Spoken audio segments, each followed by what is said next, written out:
किशोर कुमार यांच्या गाण्यांवर एकेकाळी ऑल इंडिया रेडिओ आणि दूरदर्शनने बंदी टाकली होती. पण का? 1929 साली खंडवा येथे जन्मलेले किशोर कुमार हे गायक होण्यासाठी मुंबईत आले होते. 1948 साली खूप जिद्दीमधून त्यांना पहिलं गाणं मिळालं. त्यानंतर आराधनामधील मेरे सपनों की राणीने त्यांना देशभर प्रसिद्ध केलं.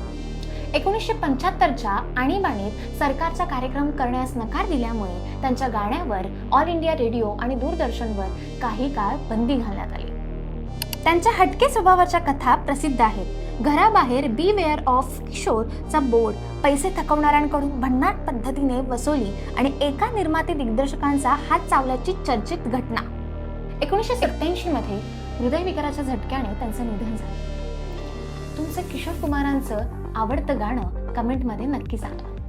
आणि हां, आपली युनिचॅट नावाची 5 मित्रमैत्रिणींची सिरीज लवकरच सुरू होत आहे. तर त्या 5 मित्रमैत्रिणींची नावं काय असायला हवी आहेत हे तुम्ही कमेंटमध्ये नक्की सजेस्ट करू शकता.